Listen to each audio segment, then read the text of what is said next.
All right, Kevin Antcliff. He is target focused on making the joy of flight affordable, sustainable, and accessible for all. And that means what I have learned, by the way, Kevin, in the last few months. That means a little more regional and a little less maybe personal air vehicle, which I'm okay with. Um, he started his career at NASA Langley in 2014 after completing his graduate degree within the NIA program.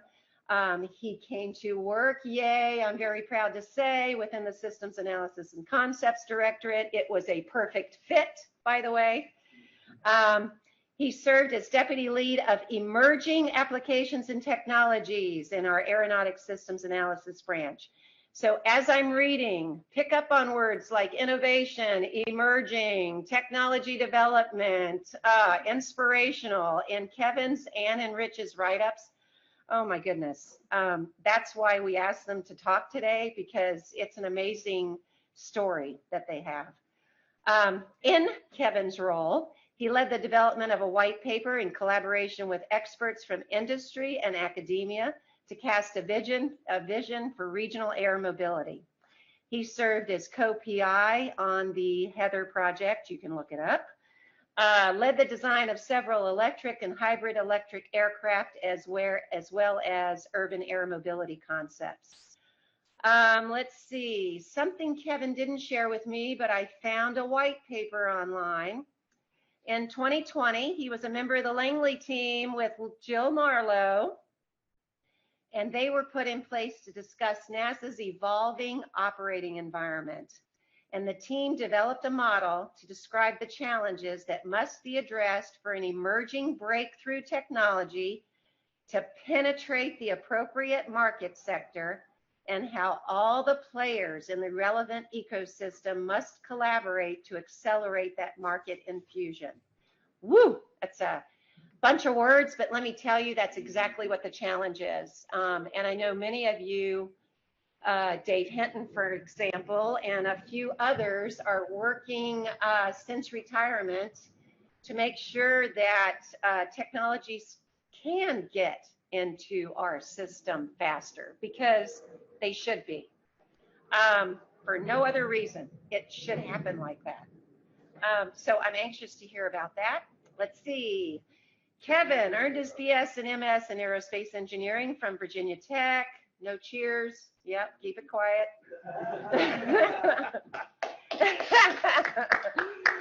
Those of us that live in Blacksburg can't be quiet about that. Yeah. Especially since I'm the one that hired him. I was waiting, Mike. Kevin left NASA in 2021 to bring his expertise to the startup X-Wing, which you'll hear a little bit about, and that is where he serves as product lead. All right, on to Dr. Richard Antcliff. He is currently, he doesn't know how to retire, he is currently serving as director or interim director for Reactor Technology Innovation Center, that which is hosted at the NIA. All right, and what is that, you may ask? He's going to explain that to you.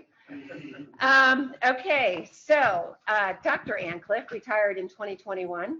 He was a senior executive. Oh, I love this part.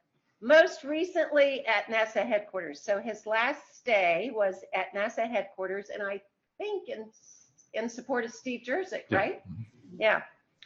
So that is where he mentored quietly, by the way, although he was mentoring my boss at the time, new senior level managers, helping them develop forward strategies and deal with sticky situations. Can't wait to hear those stories. All right, he served as lead for NASA's Regional Economic Development Program. That was really interesting when you did that. Let's see, began his career as a research physicist. See, that gets lost because you jumped right into all of the strategy. Whew. So we forget where his roots were. All right, he developed laser spectroscopic measurement techniques. We actually had a talk on that not too long ago.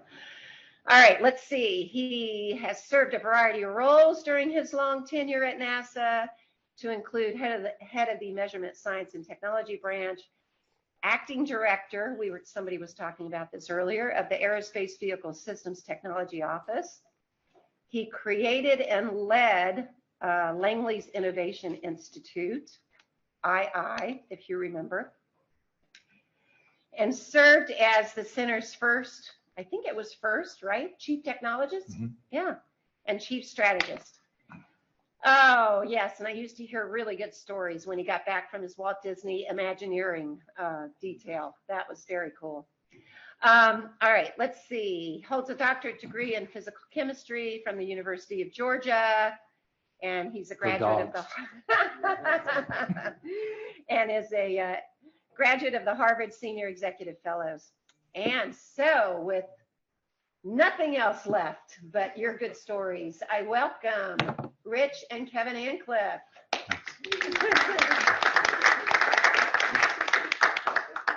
So what we thought we would do is, I'm going to start.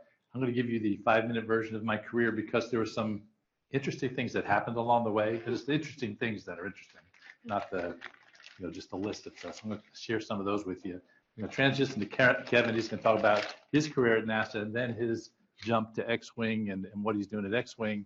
And then it's going to come back to me to talk about what I'm doing now, kind of after retirement, whatever that means. So I actually came here first as a contractor. I was a contractor for 5 years.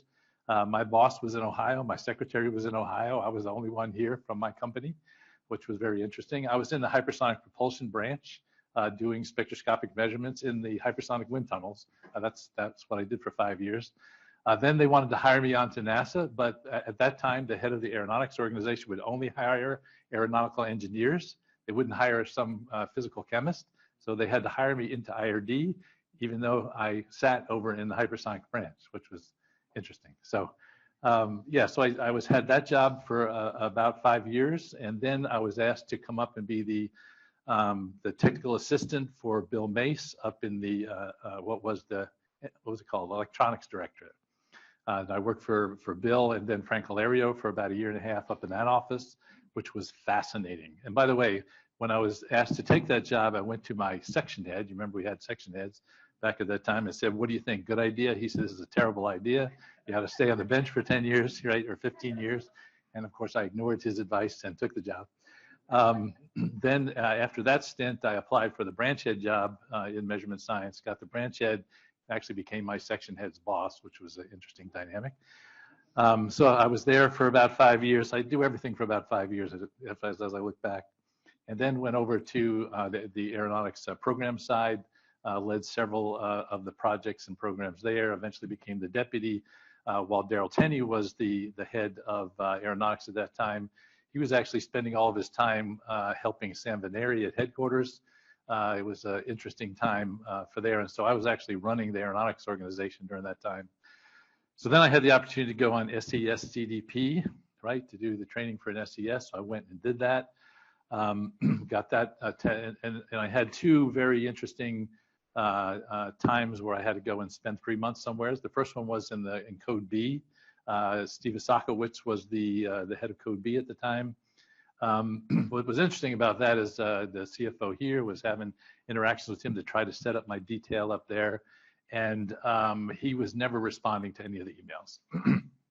So finally, I just got in my car. I drove to DC.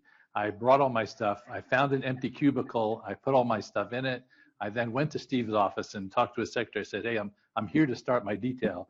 And she's like, "Who are you? And what is this all about?" And she said, "Steve's in meetings all day, so there's no way you can meet with him." I said, "Fine, I'll sit right here in his outer office and wait for him to come back." And so I sat there for about 3 hours in his outer office. Finally, he came back around lunchtime. And you could see this funny conversation between him and the secretary in hushed tones. Who is this guy and why is he here, right? And so finally, what was funny was Steve turned around to me and said, "Rich, we're so glad you're here. We've been looking forward." So he's faking it, I'm faking it, and we faked it right into a really nice detail that I had up at headquarters. I started working with Doug Comstock and the IPP program and all that stuff during that time. So it was fun. The second one was at Disney. And that was also interesting because I sent out letters to every address at Disney I could find, and finally somebody responded and said, "Yeah, we might be interested." So we set up that we were going to do something, but then the Disney lawyers got involved, which were way worse than NASA lawyers. I think about, Michael Marks was always one of those people that I had to fight with here, right? So it's sad to hear his name, but the Disney lawyers were way worse. So finally, again, we couldn't get an agreement. So I got on an airplane, I flew to California, I rented an apartment, and then I went to Disney and knocked on the door and said, I'm here for my detail. And they were like, we don't have any paperwork, blah, blah, blah, blah. In Disney, big walls, you don't get in. So finally, somebody came from behind the big door and said, let me take you to security. We went there to talk to the lawyers. They got all the paperwork figured out because I was there. They signed the stuff all in real time, and I started work the next day. So both of those details were interesting to make happen. Anyway, so then I came back. That was all part of the SES CDP. I came back. At that time, General Bridges became the director here. He decided to recompete all of the SESers because I was now a new SESer, sort of. All my stuff had not quite cleared. They allowed me to play the game in that competition. I actually ended up getting the second highest score against all the current SESers. The first highest score, by the way, was Steve Jerzik. I got the second highest score, so they gave me a choice of what I wanted to do. I could lead this organization or that organization. I ended up choosing to lead this group of people that they had decided at that time there was a rift potential, and they had decided all these people are going to be rift. We're going to put them in this organization, and Rich, you're in charge of that group of people. So which was very fascinating and challenging and exciting, right? Because to turn the whole morale around, to get them to do something interesting and exciting, it was actually a really neat time. So yeah, so that became the innovation incubator, the II, and we began doing courses on creativity, helping people be innovative, trying to get people unstuck from where they had been, because we were looking at a rift because we were stuck and we weren't moving forward. And so that was really fascinating. That organization changed names like 6 times. I'm not going to go through all that. But I will say at one point in time, I decided that I needed a new title.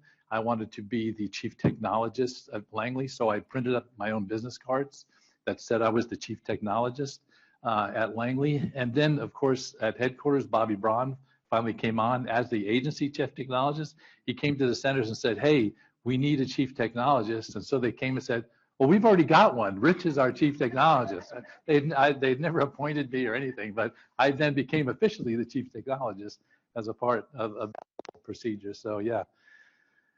So anyway, so that organization, as I said, rambled through several things. At one point in time, there was a reorganization that Dave Bowles led here, where they wanted to bring some more structure into the Office of the Director's Office. They sent me down to Marshall to look at the OSAC office down at Marshall. So I came back with a proposal to develop an OSAC-B office here at Langley. And so that office was put in place to really do strategy for the Office of the Director, communications, business development, those kinds of things. So when I finally was looking at the end of my career, I said, because I had a lot of conversations, obviously, with the OD at that time. One of the things that was missing in the OD was really someone to look to the future, to look to what was coming next. They were really good at operating what was going on now, not so good at looking to the future. So they decided to transition me into the Office of the Director to make it the OD4 instead of the OD3, so I could bring that perspective on the future. At the same time, Steve Jerzik, who is now at headquarters, was looking down and saying, hey, I need you at headquarters to do some stuff for me relative to this whole regional economic development activity, and frankly, helping the agency move towards more commercial activities and not so much in-house stuff. And so I started kind of doing both of those things at the same time. And then, so at that point, I was there. I also went through phased retirement for a couple of years, and then finally retired in February 2020. So I'll pause right there, because then I'll pick up the rest of the story later as kind of what I'm doing now. I will say that to kind of introduce Kevin, one of the things that I really encouraged Kevin to apply for the LARS program, if y'all remember that. And he applied and he got accepted. And then I went around and I talked to a guy named Mark Moore. I said, hey, there's this really good kid who's applied for the LARS program. You really ought to see about mentoring him. And he did. And I think that was a really good relationship that was established there. So, Kevin, your story time. Oh, yeah. So I had to follow up that. That was that's what I was given in life. My dad has obviously had an incredible career at NASA. I was aware of that at an early age. Was out here playing on the playground. When I'm not sure if that's even still here. But I grew up at NASA, and so from a young age, I was very interested in flying cars, as Vicky alluded to. I obviously grew up in Hampton Roads, always saw, the jets flying overhead, and I said, why am I not flying? Why am I not flying every day? Why can I not go where I want to go? And that really became what my focus was as I got into my career. And so as he alluded to, he said, hey, you want to work on flying cars? There's this really weird guy named Mark Moore. You should go talk to him. So I sent him an email, and I'm not sure I knew the back door, but I kind of assumed the back door, and said, hey, I'd love to work with you in the summer. And through that, he brought me on. This was the summer, so went off to Virginia Tech, go Hokies. Studied aerospace engineering because I was really excited about flying cars. That seemed like the right way to go. And so summer after my freshman year, I went and started working for Lars and Mark Moore, and was actually able to work on one of the first electric vertical takeoff and landing aircraft, the Puffin concept. That was my first job, and that got 1.4 million views on YouTube. Everyone was mad that he put it on YouTube, but he had a strong supporter in my dad and Vicky and others. There's probably a small group of people that supported Mark at the time, and so Dennis Bushnell was another one. I also worked with Dennis that first year. Working on a carbon nanotube spring idea that he had, that I was just going to run with. So it was a great summer. It was really interesting to get involved and understand what NASA did. And it was incredibly exciting. And so I continued to do that throughout my undergrad career. Every single summer I'd come back and work at NASA in Aeronautic Systems Analysis branch, and starting to realize the convergence of electric propulsion and autonomous technologies and kind of pushing this new age of aviation. And so I went on and did my master's, did a graduate research assistantship with Virginia Tech, while also still working at NASA, doing that, continuing on with electric propulsion and things of that nature. And during that time, as I was making $22,000 or something like that, I decided to get married, which is a great idea when you're not making any money. And so I got married to my wonderful wife, Mary Beth, and we now have 3 kids, and that'll be interlaced throughout this story because it's a big piece, especially in the move to X-Wing. That was a huge consideration. But I finished up my master's, decided to go on to my PhD, which was at the time was the Pathways program. It was the new way of doing co-ops, and so I got into do my PhD because my dad has his PhD in physical chemistry. I still don't know what that means, but I felt like I needed to do my PhD as well. So I got in the Pathways program, continued to work toward that, did all the coursework and associated work, and got to my my pre-exam or whatever it was called, and I just completely bombed it, just completely failed, fell flat on my face. And my Pathways co-op was based on me being in school. And so a colleague of mine, Jesse Quinlan, who's the branch head at ASAV now, he was on my committee, and so we went out to Mike's Burgers, which is now closed, and I sobbed and cried in front of his face because I had lost my job. I was newly married, and I also had a kid coming up there. So yeah, it was a terrible time in my life. I had no clue what I was going to do.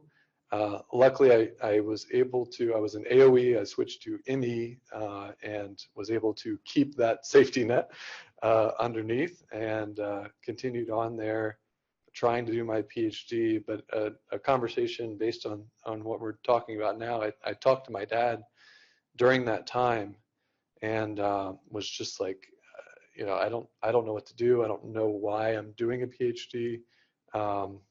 Is this the right thing for me to do? And he said something to the effect of, if you're not really interested in the research you're doing, then you shouldn't be doing it. It's too much work. It's not worthwhile if you're not really enjoying that research. And at the time, I was much more interested in what I was doing at NASA than kind of the more technical nitty gritty of aviation and aeronautics that I wasn't as interested in. I was much more interested in systems analysis and system level viewpoint. And so essentially, I don't know how many of you have been a branch head, but I was talking to my branch head, trying to figure out, what should next steps be. I applied for a lot of different positions across the center, got rejected from all of those. So that was really, more fun in my life at that time. And then a position came open in my branch, which I had been through all through that time. And I applied for it, not thinking that I could actually get it, because I was already a pathway student. I don't know if you've branch head before, but when you get a slot, you do not use it on somebody you already have. It's very rare, and so I was not putting a lot of weight into it. But luckily, I was given that role of a full-time job, not dependent on the PhD, and so I finally pushed that thing aside and kept rolling with NASA. And really, it was I was really excited about this convergence of electric propulsion and autonomous technology in aviation, and it really felt like, I stepped into a place where it was right place, right time. There was a lot of SATS and agate work with Bruce Holmes and other folks in the late 90s, early 2000s that had really set the stage for, hey, this is a huge opportunity with these two converging technologies to reignite some of that work that had been done in the past and push a lot of that forward. And so that was a lot of my focus. 2015, 2016 timeframe, we held some ODM workshops at that time. So this is 2009 to 2015.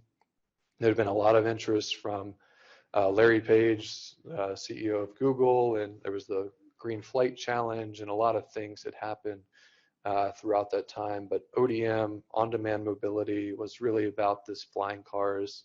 And it was really a combination of both urban air mobility, which is electric vertical takeoff and landing in an urban core, and regional air mobility, which was using our 5,000 plus public use airports and using the convergence of those technologies to make that a reality. And so essentially, we pulled these workshops together, 120 plus industry participants, et cetera, et cetera.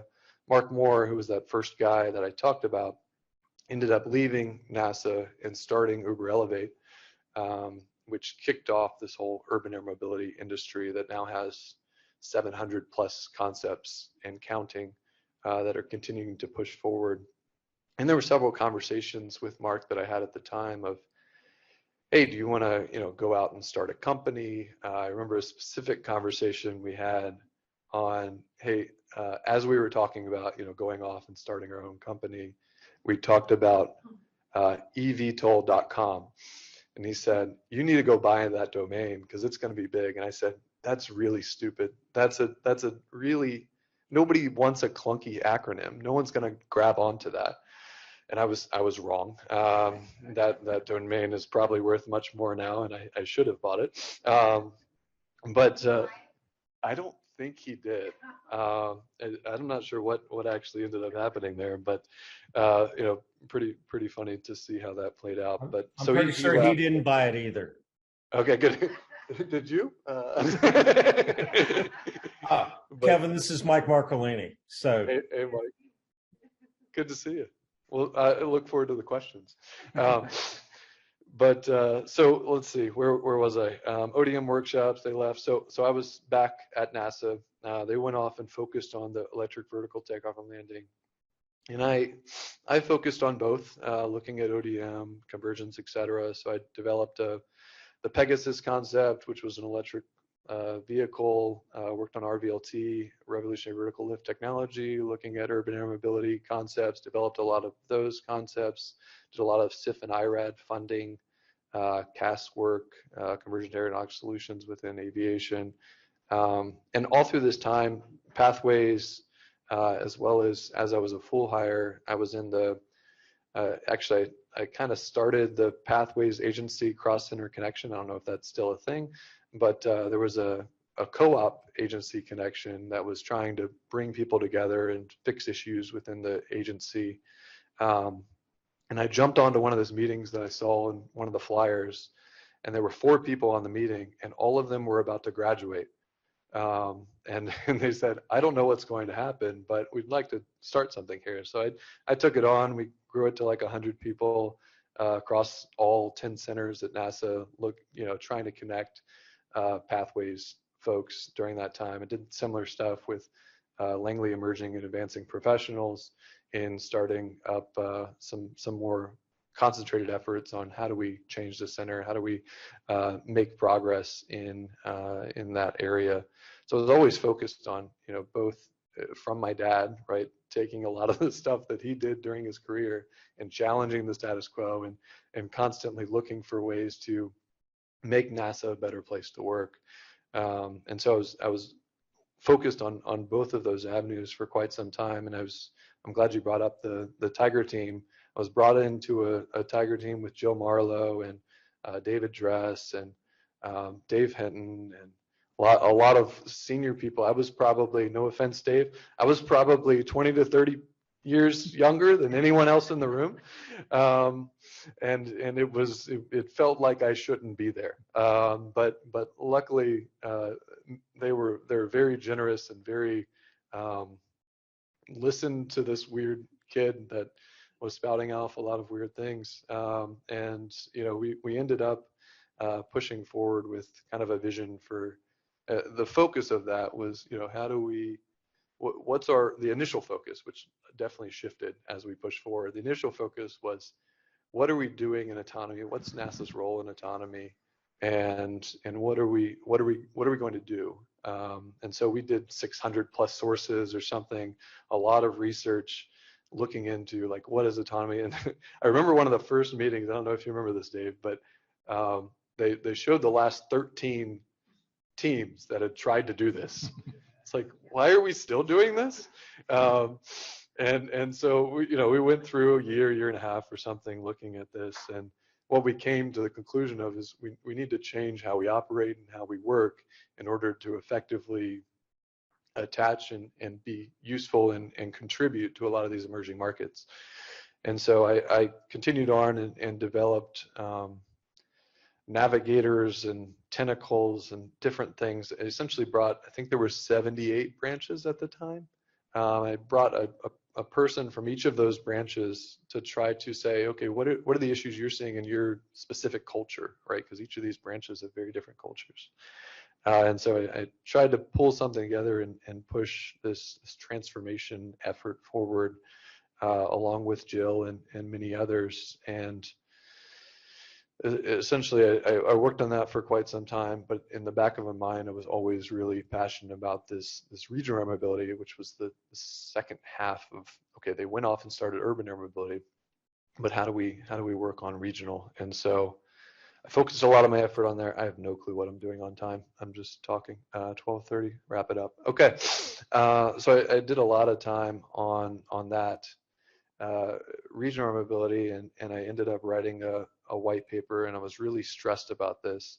But luckily, I did a lot of the things in my career because of this guy, and what he did, right? He showed a lot of examples of, I'm just going to go and show up and do something, right? And I don't feel like I would have had the natural gumption to do a lot of the things I did unless I saw a lot of the what he was able to do.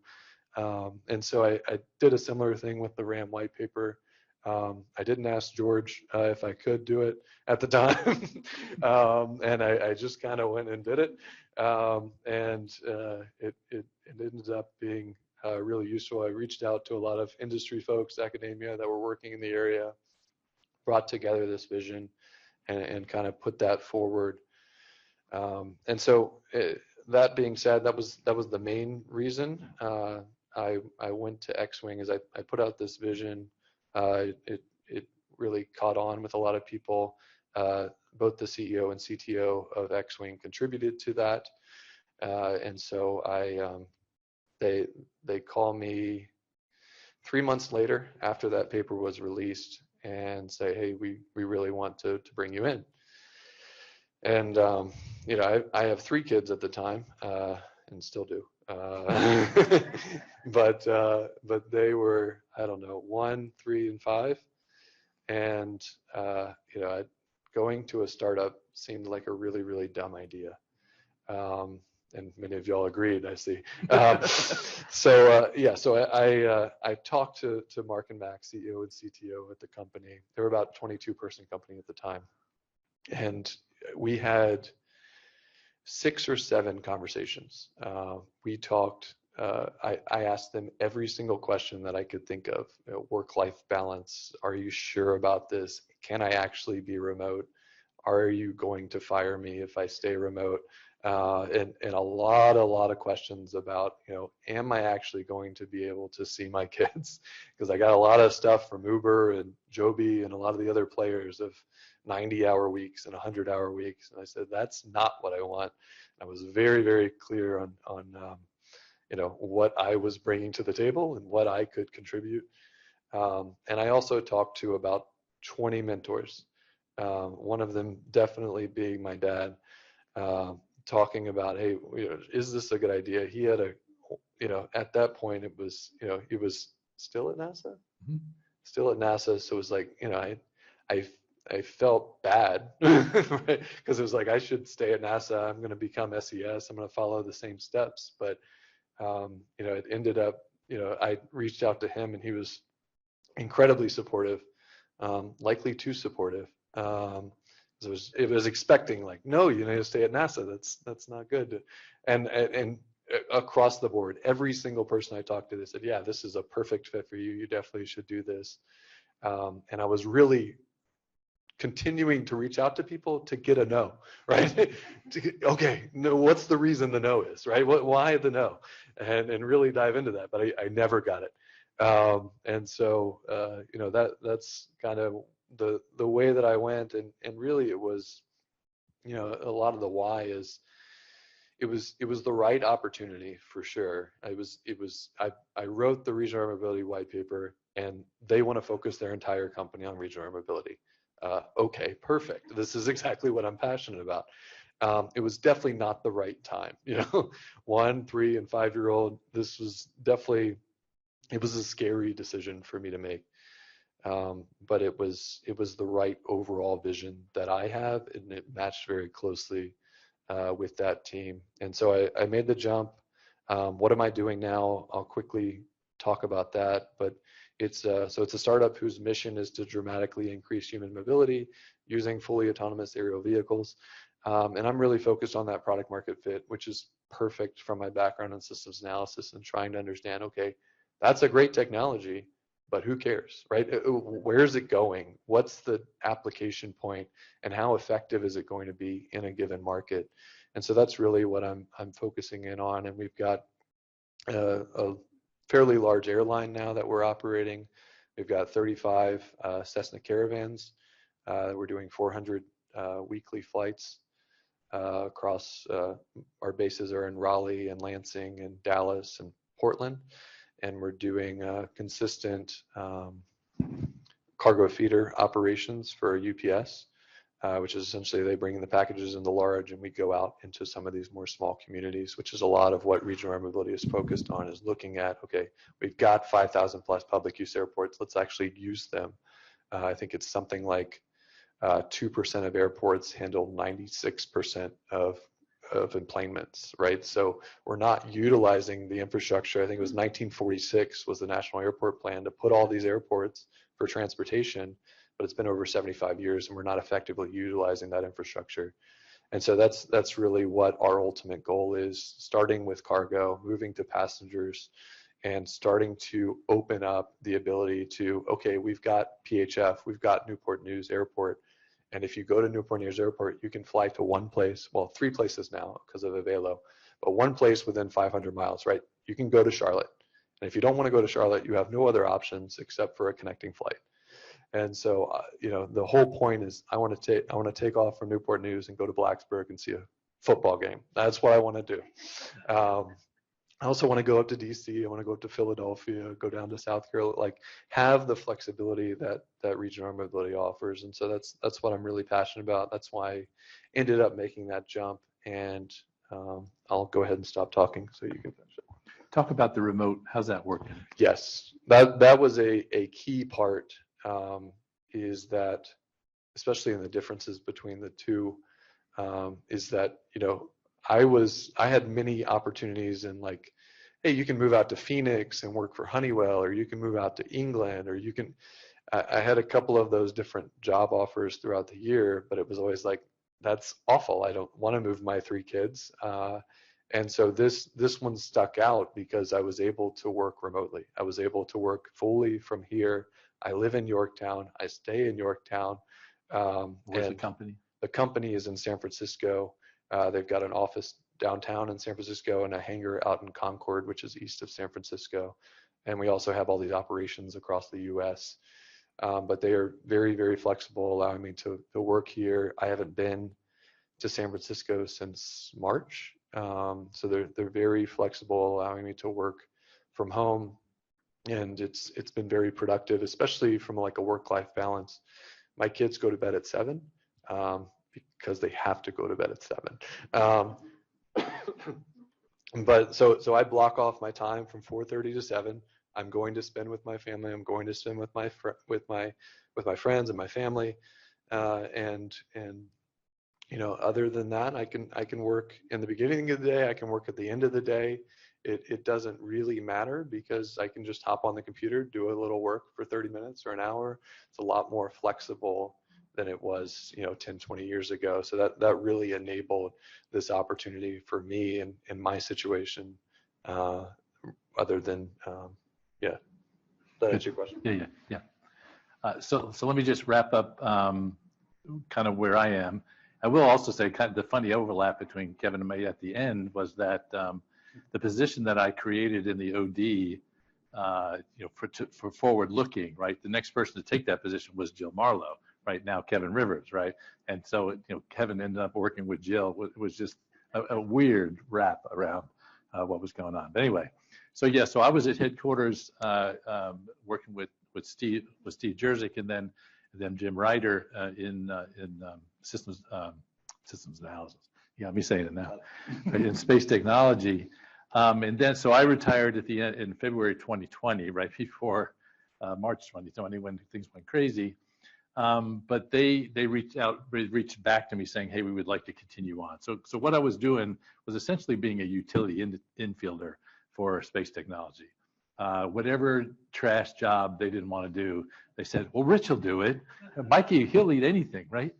And so, so whenever they had a problem, they had a employee who was giving them trouble, they would send Rich to go and figure out what was really going on and try to salvage the situation, which actually I found to be hugely fun and enjoyable and really helping people move forward.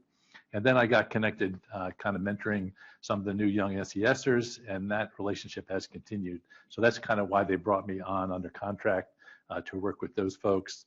I'm also working closely with the lunar surface activity going on with the moon and APL and those folks that are doing that. So I'm under contract with Bryce Technology at headquarters to do their work. And it's about 10 hours a week is kind of how it works out, which is nice because I'm retired, right?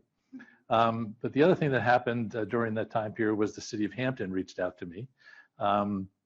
They had, you may remember the Peninsula Technology Incubator, PTI, that was a wholly owned subsidiary of the NIA. They changed their name to Reactor. They brought in a new director, and they did some work for a while. Finally, that director left to go to a startup, actually here in town, and left them empty. So they contacted me, said, hey, would you be willing to come in, be the interim director of the Reactor, and kind of stabilize that organization, and also kind of do an assessment, where should we be going from here? So I did that last July through September, October-ish, and kind of started some new programming there and such. But really was about giving them an assessment so they knew what to do going forward, and really change the model of what they were doing in that organization. I'm going to get back to that details in a minute. But so they brought in a new director in the January timeframe. In all honesty, that new director didn't quite work out. She left in June. So then they've reached out to me again saying, Rich, don't you want to come back and be the director again? I said, no, I did that, been there, done that. But I have agreed to come back and work with them as a consultant to the director that they're going to bring in. My main job is going to be really to make the connections between NASA, Langley, and Reactor. So what is Reactor? It really is a technology incubator. It really is a place where people go to bring new startups into reality. So so some folks are over there that you know. I mean, Steve Sanford, Psionic Company, took a technology that was developed here at Langley, licensed it, built Psionic. They now have 30 employees, tens of millions of income coming in. They've got contracts on the table for hundreds of millions of contract awards that it's going to be coming in very quickly. So a hugely successful organization. That's part of what's going on at Reactor. We also have, pointing at Vicky, Bill Fredericks, thank you. The name just escaped me. Bill Fredericks, who was in SAC-D and left there and has started a company, some very heavy duty drones to do some a large cargo. So he's over there.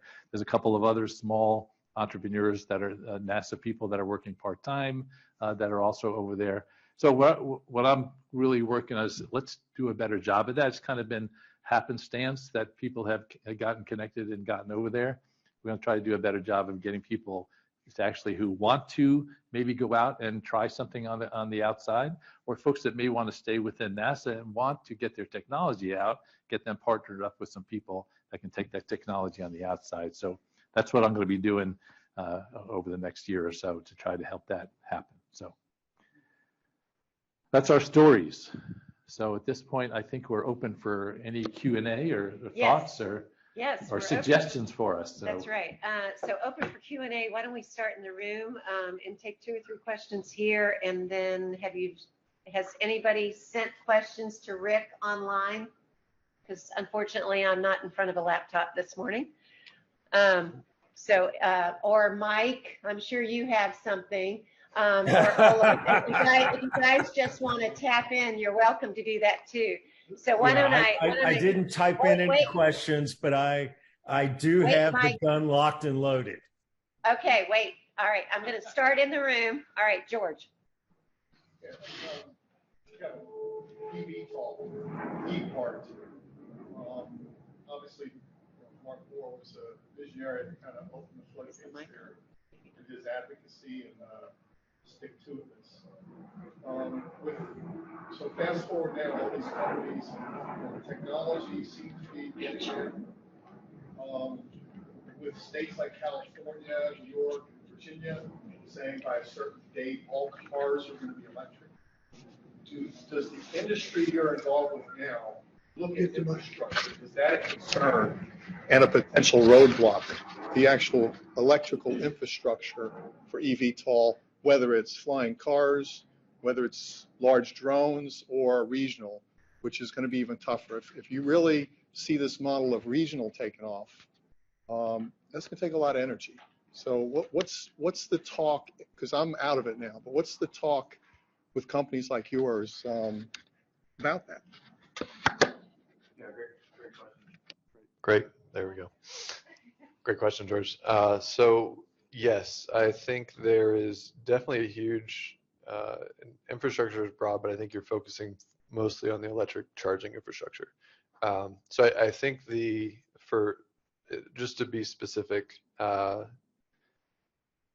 X-Wing is very much focused on the regional air mobility side of things. The urban air mobility, is this being recorded? Okay, never mind. Urban air mobility has, I think regional, let me go on the positive. Regional air mobility has a much more pragmatic approach in developing and putting and utilizing the infrastructure that's already there from airport standpoint. We did a study with Black and Veatch while I was still at NASA, looking at bringing electric charging to the tops of buildings, as well as airports, and the differences between the two of them. And there's essentially having to unplug the entire building in order to upgrade the infrastructure necessary. This is not my background, but I'll try. Is incredibly difficult, incredibly costly. And so actually bringing it to a small county airport that typically is already in an industrial area that has existing grid infrastructure available seemed to be a lot less costly, a lot more easy to make that infrastructure available. It's definitely, X-Wing specifically, we're focused much more on the autonomous side. I didn't talk about this a lot, but we have a Caravan, Cessna Caravan 208, that we've shown operations from pre-flight checks, taxi, takeoff, detect and avoid in the air, landing, taxi back to the gate, all autonomously. And so that's been the majority of our focus. We have signed a net zero with the World Economic Forum in saying that we are going to, as an airline and as a company, move toward those types of solutions. So it's definitely on our horizon as to what that looks like and how we integrate that effectively. But I think that's definitely going to be a challenge. It's going to be, as you're seeing in the electric vehicle market, having to scale that across the country, similar to what Tesla did, and what's happening now with the new bill that was just signed is going to be a drastic amount of infrastructure investment that will have to be a mix of private public funding. Quick question from me. So both of you described your experiences in the barriers within our organization, whether it's the federal system as a whole or whether it's Langley's culture or other centers. And each of you addressed it a little differently. But do you think it's changing? I mean, do you think we're being successful based on what you each experienced? I mean, you tried, right? Each of you wrote white papers. Each of you served in different positions to try to create that change, right? Or to be part of that change. So are we getting there? I guess I would say two different things. One, it's like moving an aircraft carrier, right? They turn very, very, very, very slowly, right, in order to go in another direction. So I think that's partly what's going on. But I would say, when I went up to headquarters to work with Steve, he said, we really need to get this whole idea of us being part of the economic engine of the nation into people's heads, because they're not there. And he said, frankly, I'm the only one on the 9th floor who's got that mentality. I think that has changed dramatically over the last 5 years. I think there's way more people now in senior positions at NASA who get it, who understand that we are far more than just a technology organization. We're an economic driver for the nation. And so I've seen that, I've seen it happen. And it's because of people like Steve, when he was in the position that he was in, who could say, hey, we want to hire people who think this way, right? And make sure we've got the right senior leadership in place. And I think we've got to, now they're not all there, right? But there's many more who have that kind of thinking that have in the past. Okay. So. All right, Kevin, are you experiencing that from your new position in X-Wing, do you think? Yeah, I think there's, it's an interesting question. I think there's been a lot of, on the space side, and I was looking, it was some like Netflix show with Lori Garber on it that I was watching, talking about the transition to commercial space and what that meant for NASA, and how what their role was now that was transitioning. And I think, I think that's great it's trying to understand what NASA's role is, which is what we were trying to do with the autonomous study. And making sure that we tried, and I agree that I think it is that economic engine and being able to, and the NASA meatball has a lot of weight to it, both inside, outside, and being able to show and keep that weight and show the ability for NASA researchers to take what they're developing, take what they're using, and get that out the door and bring that to market as quickly as we can and make those connections and partnerships. And I think there has been significant progress, especially as Jill's gone to headquarters and worked and pushed transformation there. I think there's been a lot of as people start to get into the right positions, I think we're starting to see some of that aircraft carrier turn. Okay, great. Another question here before I turn it over. All right, online, Mike Marcolini. Wow, I rate as personal invitation. I am honored and privileged because honestly, you two guys, you feel like family. I followed Rich, and then it was Rich Wellsian, and then me in MSTB, and then I hired Kevin in Pathways. So we have been connected for a long time, and I am passionately, and Mark Moore worked for me too. So I am passionately convinced. Infrastructure has to work out. It just like electric cars, it has to be for electric vehicles as well. Meanwhile, on a personal note, I have to ask, Kevin, how the heck is it that your dad looks like Emmylou Harris in male form with snow white hair, but full, and you have less hair than my son does?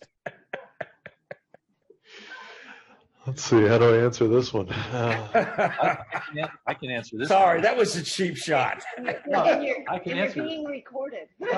I can answer. I know it's being recorded. I'm okay with that. It's a genetics thing. My father-in-law has the same look that Kevin has. And he got those genetics. And that's my what grandfather. That's why, mine recedes differently. Kevin's got what my son Eric terms the peninsula going, where except your peninsula is turning into an island. All right, be nice. All right, you got a question in all of that? That was the question in all of that. That was the question. Yeah. Wow. The infrastructure thing. How do we fix that? How do we afford it? It's critical. We have to do it. Personal air vehicles, electric automobiles, we have to get there. How do we do it? Well, I'm going to guess Kevin's part of it. Kevin's saying use what we've got. That was part of it. And the rest of it was, we haven't had major investments since, what did you tell me just now? 46. Yeah. Yeah. Mid-40s. Yeah. So, yeah. So we're leaving that to industry and government. That certainly means government's got to play a role somewhere. All right. So in the room, here we go. So I'm John Forte, so I'm going to ask you a quick question, Kevin. Do you have a mic, John? I'm sorry. It's up here. Can you hand that or I can It's right here, John. John's right here. There's one on the table. There's one on the table. Okay, I'm green now. So my question is, I grew up here. My neighbors had seaplanes over in Virginia Beach, and haven't seen many seaplanes in a while. But it wasn't unusual to see a seaplane land in Broad Bay. I had a neighbor. They actually worked for the news, and they had a seaplane a couple doors down from where I was at. I go out in Broad Bay. There's one neighbor who's got a helicopter that he uses every day off his dock, and then just goes right down the waterway. and somewhere downtown to land or whatever. He seems to hit it at lunch. So you're talking about these places, these old airports. What about these things that the waterways? Is there any look at it back at seaplanes and stuff like that? Yeah, definitely. Good question. And I think there is, we've got 30, 35, 36 Cessna Caravans right now. You can easily put floats on those. And so I think there's definitely some opportunities to land on the water and do those sorts of operations. I think what we've seen with the Icon A5 and things of that nature, it's definitely a lot of growth in that area that has started to occur. And I think there's another company I'll mention, which is Regent, who's developing a sea glider, which essentially is able to in ground effect fly over the water, but not be a FAA, but over, and I don't know the details of it, but essentially they're flying down in Tampa and out in Boston, I think, are their two main sites. So there's definitely ongoing work in trying to take some of the electric autonomous and apply it to some of the ferry routes or things of that nature. Good question. All right, Olaf, I understand you've got a question.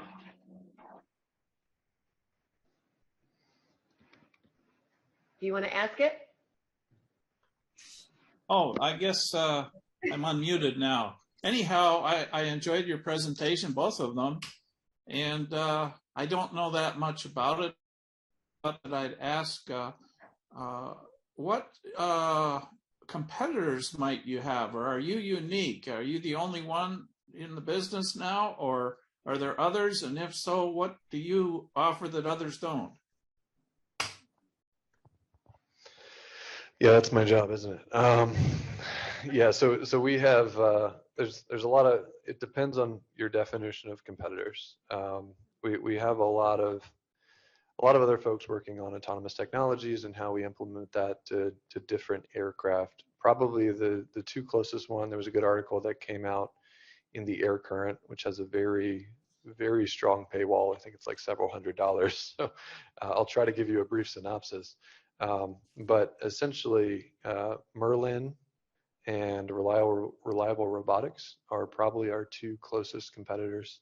But they've got different approaches to how they're going about it. Essentially, what we're doing is going directly from where we are today to unmanned, which is when our first certified aircraft will take the pilot off board and be in a ground control station where they are communicating with ATC, but putting in waypoints that describe where the aircraft needs to go. So that is our path forward, is going straight to take the pilot off and allow the aircraft to operate autonomously. And so that is unique in the regional market. Most of the others are looking at more of the simplified vehicle operations approach, which is trying to build a better autopilot or build a better, more advanced with the pilot still on board.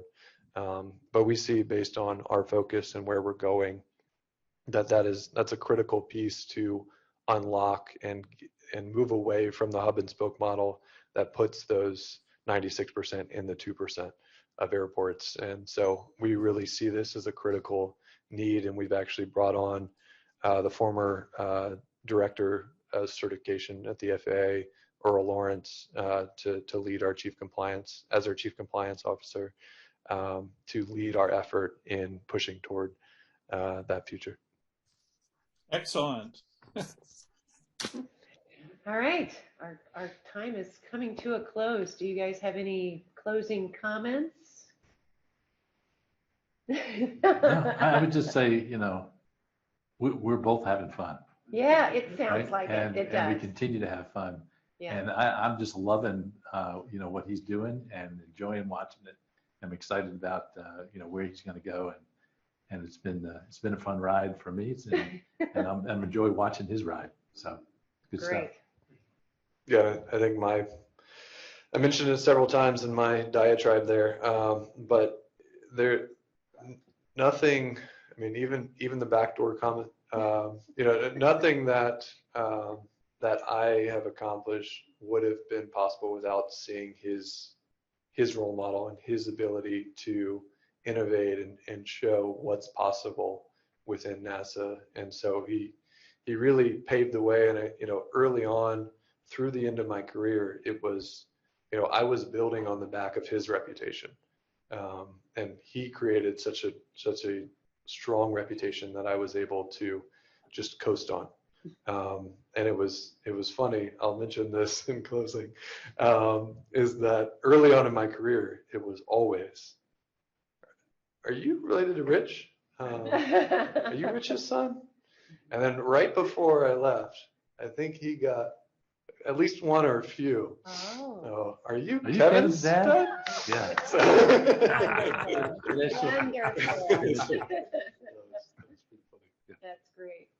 All right, so well then to wrap up, Dan usually, I don't have one, but Dan usually shows a picture of a NASA alumni coffee cup. You guys have won a NASA alumni coffee cup for participating today. So I just want everybody to say thank you. We really appreciate it. I learned more than, there were many pieces I did not know about either of your careers. So this was just insightful, and I appreciate it. All right, thank you.